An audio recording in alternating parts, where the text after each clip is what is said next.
sudah di awal-awal sudah tadi judgement gitu kan ya. Itu aku belajar banyak sih di dalam dakwah bahwasanya aku mungkin dulu termasuk orang-orang yang banyak judgement ke orang. Dan aku mengerti bahwasanya judgement tidak akan pernah bisa mengantarkan orang pada perbaikan meskipun dia pengen berbuat baik. Iya, siapa yang mau jadi lebih baik kalau belum Heeh. apa-apa kita dihakimi gitu ya Betul, di maksudnya judgement. ya? Nah, itulah kenapa kita pengen membuka ruang diskusi itu sebesar-besarnya, jauh daripada judgement.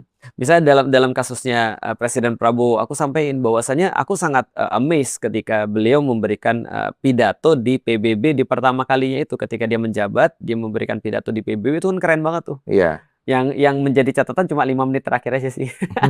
Tapi keren memang. Keren, Saya akuin heeh. tegas, berwibawa, dan Heeh. punya statement. Bener, Firm lagi. sangat luar biasa kan gitu kan ya. Nah, itu yang aku harapkan daripada presiden kita. Iya. Kenapa? Karena memang harusnya ya kita dihargai seperti itu.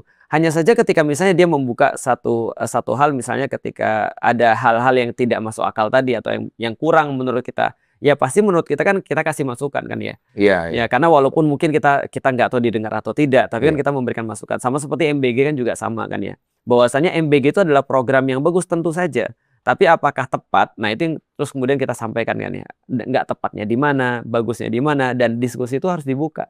Dari sini aku bisa melihat berarti keresahan Ustadz Felix sendiri terhadap apa yang terjadi sekarang sangat tinggi ya.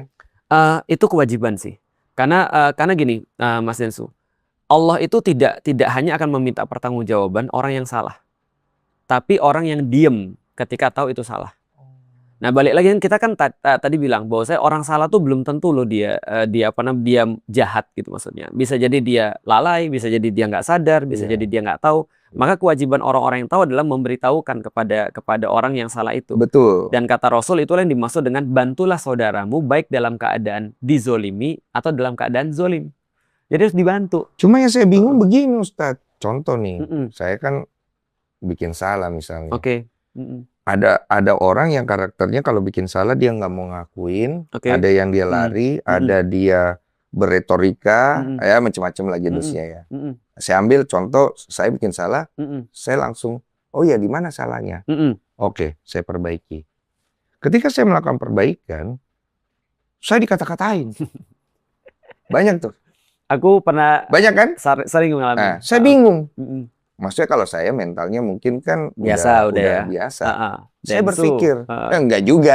Saya berpikir, kasihan loh orang-orang itu yang di bawah yang mentalnya nggak kuat. Ketika dia ingin berubah, kok maki-maki dia. Ketika dia ingin melakukan hal yang benar, kok kata-katain orang itu. Betul. Jadi dia ngarepin apa? Iya. Jadi bingung saya. Aku pernah ngalamin dan temanku pernah ngalamin. Percaya nggak, temanku sampai minum obat penenang.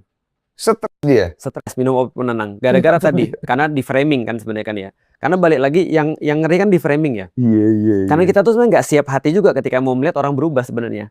Tahu nggak, Mas? Kita tuh kadang-kadang bukan seperti orang beragama, tapi seperti fans bola yang fanatik. Contoh ya, aku MU nih misalnya.